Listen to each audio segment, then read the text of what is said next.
बाबू ऐसे जाएंगे यहाँ तो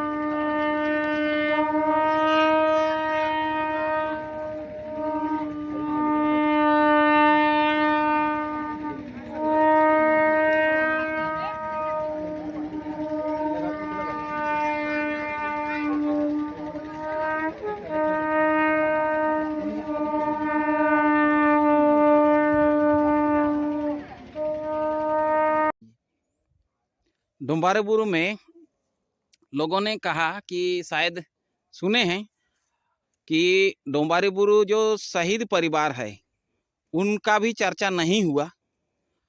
उनका जीवन जीविका कैसे चलेगा? और जैसे दूसरे गैर जनजातीय समुदाय में होता है, किसी का एक्सीडेंट हो जाता है तो उनको नौकरी मिलती है, लेकिन देश के नाम पर कुर्बान होने वाले परिवार को अभी तक मतलब नहीं पूछा जा रहा है। और ये बातें वहाँ पर नहीं बोला गया। दूसरा, कई ऐसे राजनीतिक मुद्दे रखे गए, ऐसा सुनने को मिला। क्या हुआ था? ये बिल्कुल ही सही बात है।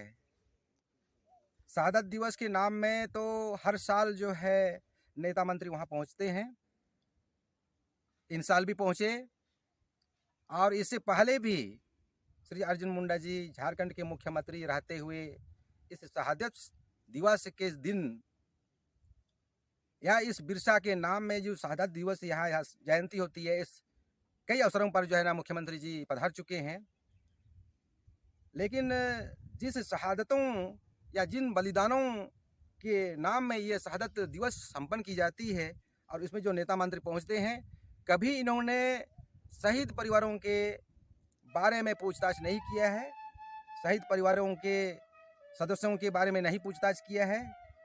पता नहीं उनको अपने मंत्री होने के भाव अतिरेक में पता नहीं उनको शायद ये ख्याल ही नहीं रहता होगा कि कोई उसके वंशज भी हैं, और उन वंशजों के बारे में सरकार को क्या करनी चाहिए, उनका ये कर्तव्य उनको नहीं एहसास हुआ है, आज भी नहीं हो रहा है। ये बड़ा दुखदायी है, ये बड़ा दयनीय स्थिति है आदिवासी बलिदानों के परिवारों के लोगों के लिए, जहाँ बिरसा उलगुलान के जो प्रमुख नेता के रूप में हम जिसको कहेंगे, उनके बारे तो बहुत चर्चा होती है, लेकिन उनके साथ भी जिन लोगों का बलिदान हुआ है, जिन लोगों ने बलिदान किया है, उनके परिवारों के बारे में कोई पूछताछ नहीं हो रही है, और उन परिवारों के बारे में कोई विचार नहीं हो रही है सरकार में। ये बड़ा दुखदायी है, जिस पर कि गंभीरता से विचार होनी चाहिए। और इस बार भी मंत्री महोदय ने ऐसा कोई चर्चा नहीं किया, कोई बात नहीं किया उस बारे में। ये बड़ा अफसोसजनक है, और मंत्रियों को ऐसे शहादत स्थलों पर आकर के इस पर कोई चर्चा नहीं करना, ये अफसोसजनक है। फिर स्वशासन जो बिरसा मुंडा का स्वशासन है, उसके साथ हजारों लोगों ने बलिदान दिया। तो हम ये पूछना चाहेंगे कि जैसे ना भाषा बच रहा है, ना संस्कृति का संरक्षण हो रहा है, और ना ही आदिवासी समाज अपना सम्मान बचा पा रहा है, जबकि अधिकतर जो भी सीट है आदिवासी है और आदिवासी नेता ही चुन करके जाते हैं। फिर भी ऐसा इस समाज के साथ क्यों हो रहा है? ये तो बड़ा महत्वपूर्ण सवाल है और दुखद भी है। आदिवासियों की इस दयनीय स्थिति के लिए मैं तो पहले यही कहूँगा कि आम आदिवासी जो है, एक तो अनपढ़ है, कम समझदार है, बावजूद इसके आदिवासियों ने अपने जल जंगल ज़मीन की रक्षा सदियों से बहुत बाखूबी ढंग से कर ही रहे हैं। इस पर समस्या सरकार की तरफ से है, सरकार की व्यवस्था की तरफ से है। आज आज़ाद भारत में आदिवासी ये समझ कर के खुश हैं कि हम आज़ाद हैं, लेकिन अंदर से बहुत पीड़ित हैं, बहुत दुखित हैं, क्योंकि उनके स्वशासन पर हमला हो रही है सरकार की तरफ से। सरकार आनन फानन में कई प्रकार की कानून लागू करके उनकी परंपरागत शासन व्यवस्था को मिटाने का काम कर रही है, उसे नामान्य करने की बात कर रही है, नामान्य करने का काम कर रही है।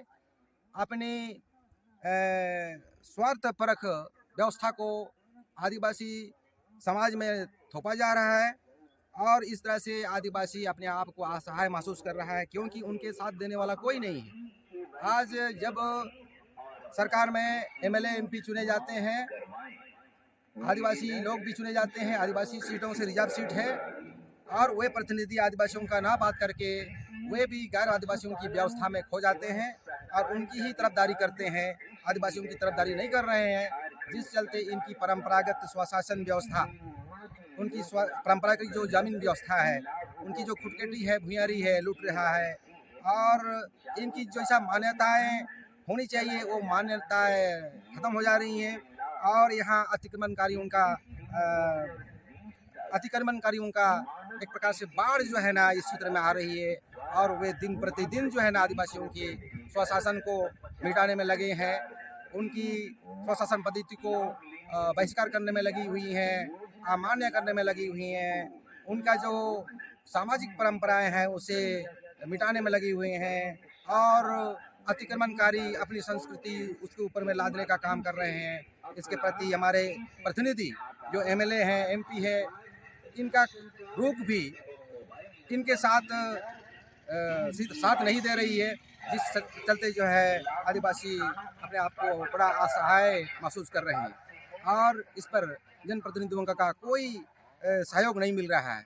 हम इससे पीड़ित हैं कि जनप्रतिनिधि अपने ही समाज के होते हुए भी जनता के साथ नहीं है और इसकी वजह से जो है चिरकाल से जो चली आ रही परंपराएं मिट रही हैं और इसके लिए आदिवासी समाज तो दोष नहीं बल्कि हमारे जनप्रतिनिधि दोषी हैं, क्योंकि इनको ये अधिकारों को संसदों में, विधानसभाओं में बोलनी चाहिए और वहाँ पर इसे प्रखर रूप से बात रखनी चाहिए और आदिवासियों का हक अधिकारों को जो परंपरागत ढंग से चलती आई हैं उसे बचाने का काम करना चाहिए।